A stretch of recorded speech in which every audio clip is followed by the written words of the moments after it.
Honoráveis ouvintes, sejam muito bem-vindos a mais um episódio do Extramuros. Sou Washington Clark dos Santos, seu anfitrião. Desde os primórdios, em cenário de guerra, estrategistas ensinam que conhecer o inimigo é fator obrigatório e fundamental para neutralizá-lo.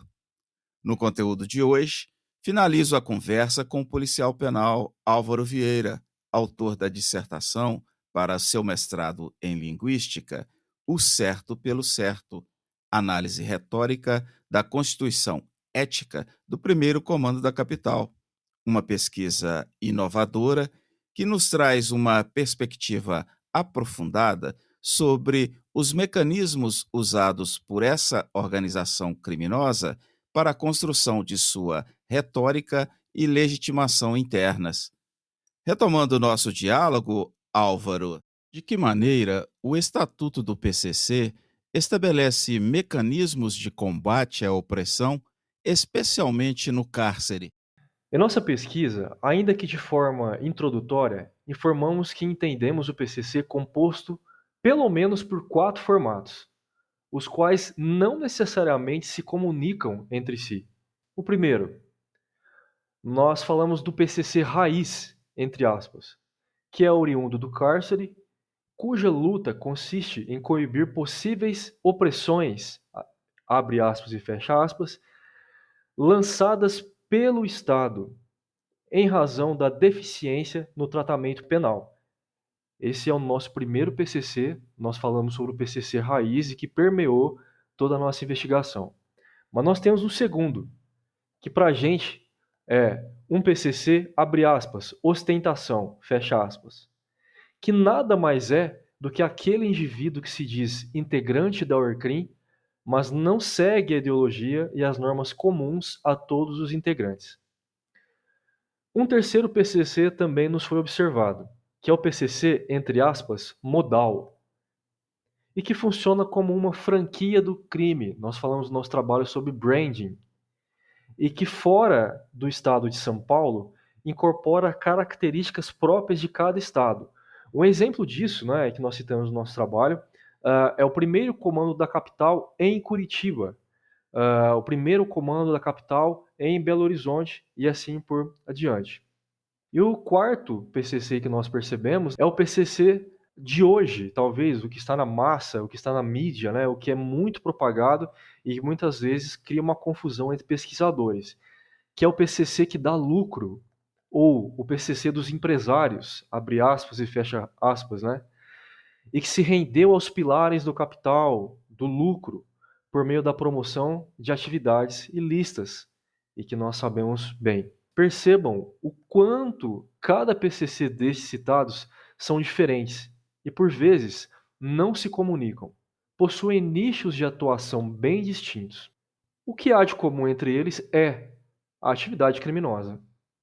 Então, a nossa abordagem linguística diz respeito ao primeiro PCC, o PCC raiz, e que esclarece que luta, entre aspas, contra o poder público, sua negligência e sua violência institucional, bem como contra outras organizações criminais tidas por inimigas.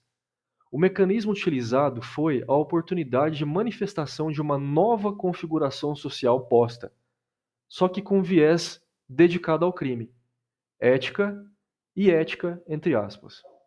E ainda livre dos entraves burocráticos típicos de Estado. O crime, o PCC, as atividades ilícitas que eles percorrem, elas não dependem de uma regulamentação necessariamente.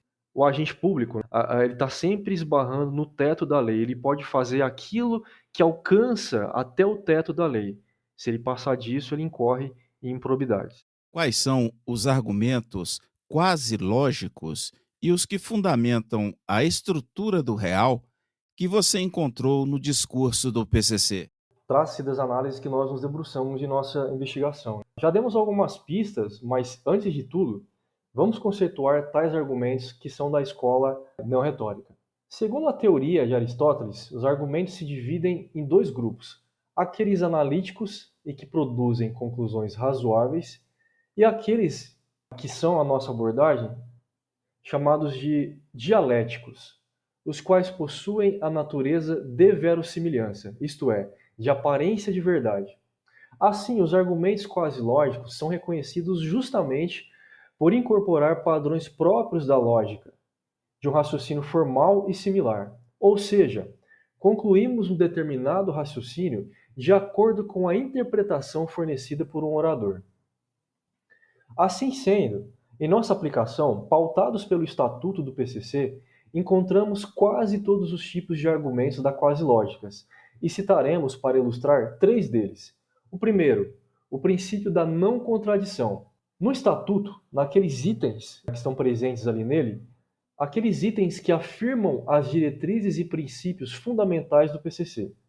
Nós também encontramos, dentro da quase lógica, um segundo princípio, que é o princípio da incompatibilidade, onde, ao indivíduo integrante do PCC, a partir do momento em que escolhe tornar-se um comandeiro, entre aspas, esse jargão bastante utilizado pelo grupo, esse indivíduo ele deve cuidar de aspectos como doutrina, disciplina e da hierarquia do grupo. Como vimos, questões éticas que constroem o PCC, portanto, são caras ao grupo. Interessante é que o próprio estatuto apresenta consequências para quem o inobserva. Essas consequências elas são políticas, né, no meio do grupo, e até mesmo físicas, como, por exemplo, uma surra, e até mesmo o cara pode pagar com a vida. Um terceiro aspecto, né, uma terceira regra que nós verificamos, chama-se regra de justiça. Questões ligadas à justiça são extremamente observadas e valorizadas pelo PCC, segundo a sua ética.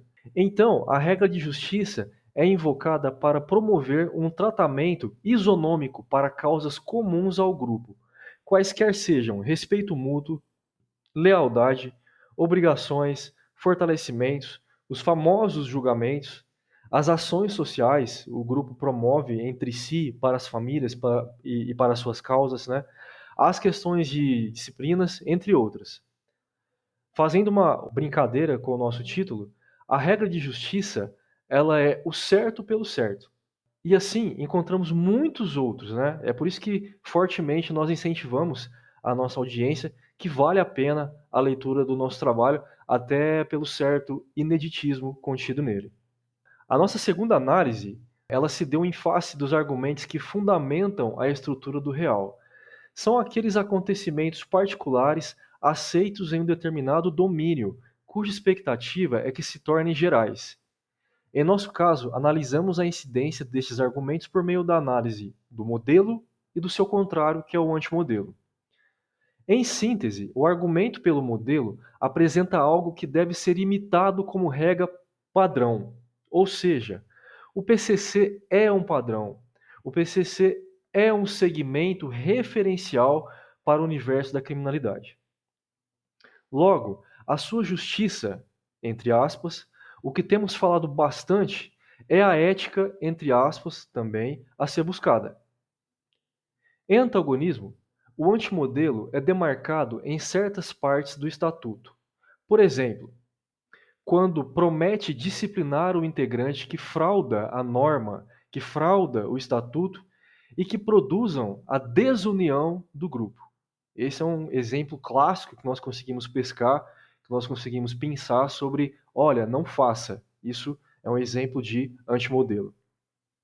Observem, tudo que analisamos encontra-se disponível na amálgama do discurso. Nós estamos falando aquilo que está no discurso, dentro do discurso, concentrado ao discurso, ou seja, no logos aristotélico, e que só é possível ocorrer quando o ethos, características de um orador digno, e o pathos, que são as emoções, elas são adicionadas. Muito importante nós sempre relembrarmos essas questões outrora consolidadas em nossa conversa. Em que medida o normativo do PCC pode ser comparado com a ética aristotélica, especialmente em relação à virtude? Nunca é demais esclarecer um ponto importante. Desde que o mundo é mundo, há o esclarecimento de que o crime se cerca de características que não são fundamentos para a vida moral. O crime não é o fim de todas as ações humanas e não conduz os indivíduos ao desenvolvimento de boas virtudes. Para pessoas de bem, o crime não é virtude e, contrariamente, e a atividade ética, a teoria ética endossa isso, é vício. Então, o PCC lança mão de ideais positivos para que o grupo faccionado obtenha os melhores resultados, mas orienta-se por uma temática viciosa através das lentes da criminalidade.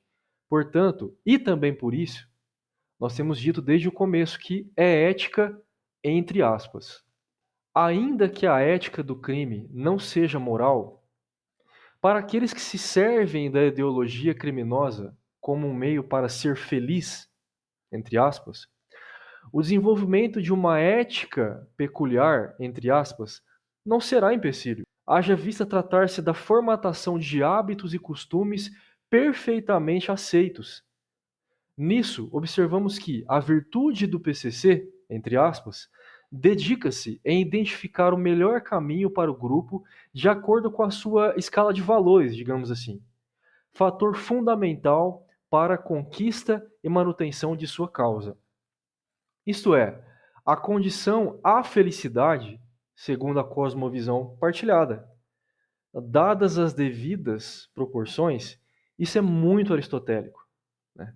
Nós podemos considerar isso. E é bastante interessante observarmos também que a retórica ela não é moral, né, ou imoral, mas ela se pretende ser amoral. A Operação Mudítia, deflagrada pelo Ministério Público de São Paulo, na qual se constata, em cidades daquele estado, o envolvimento de agentes públicos com a organização criminosa, é também um recorte da convergência entre poder público e organizações criminosas?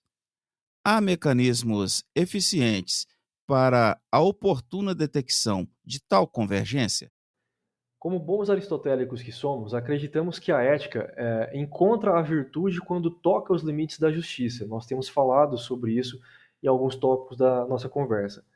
Se fôssemos trocar por miúdos, isso é ser e fazer a sociedade feliz. A ética de Aristóteles fala sobre a realização de ações práticas através daquilo que chamou de, abre aspas, um caminho do meio, fecha aspas, ou, abre aspas, a justa medida, fecha aspas, que trata-se de um aspecto intermediário. Quando este caminho é percorrido, estabeleceu-se a regra moral e que é aperfeiçoada pelo hábito. Também, mais uma vez, uma teoria, um tópico extremamente aristotélico. Então, sobre a citada operação trazida na pergunta, não endossamos aquilo que é, aristotelicamente falando, mais uma vez, tido por incontinente. Incontinência é também um conceito aristotélico, isto é, não fazer aquilo que se sabe ser correto fazer e não faz por falta de vontade. Por outro lado, né, enquanto agentes investidos pela lei, não temos outra prerrogativa senão observar a lei e aplicá-la. De forma bastante simples, né? É chover no molhado. Ademais, sobre uma possível convergência entre o poder público e o crime, pensamos ser interessante o esquema proposto por Adorno e Camila Dias, quando dos ataques do PCC lá de maio de 2006. Os senhores devem se lembrar. Num comparativo acerca das relações de poder entre o Estado, representado pelas administrações prisionais, e o crime organizado, Adorno e Dias chegaram à seguinte conclusão, à época, da existência de uma possível, abre aspas, dependência cíclica, fecha aspas. Cada um dos grupos que nós citamos aqui reforça a força que o outro tem. No caso, os autores, em suas pesquisas, verificavam que o Estado garantia a ordem das unidades penais, enquanto o PCC se comprometia a não agir de forma, digamos, insubordinada, indisciplinada, desmedida. Isso parece loucura, mas para nosso fim aqui, né, para nossa pesquisa, para nossa conversa, minimamente é de se refletir. Isso acontece isso não acontece, isso ficou só na pesquisa dos colegas, ou isso existe hoje, esse reflexo ele é perene em nossos meios ou não? Minimamente, eu deixo essa questão para a gente pensar. Você encontrou alguma contradição entre os discursos do PCC e suas práticas reais? Para responder essa pergunta, penso que é interessante nos determos, ou ainda, né, mantermos a postura que adotamos desde o princípio da investigação, a de pesquisadores. Em nosso caso, olhando para o discurso formatado, ou seja, o Estatuto do PCC, que é o nosso objeto de investigação. Acredito que, onde entra uma quirela de possível poder, quaisquer sejam poder simbólico, ou riqueza, ou projeção de poder, todo interesse, ainda que inscrito em um regimento, pode cair por terra. No universo da criminalidade não é diferente. Mas penso que a criatividade da criminalidade está em fazer as vezes do poder estatal quando este se mostra fragilizado e até mesmo negligente, entrando de forma sorrateira nas comunidades dominadas pelo crime. À luz do Estatuto do PCC, quando nós olhamos nas entrelinhas, o PCC não admitiria ser indecoroso com suas próprias regras.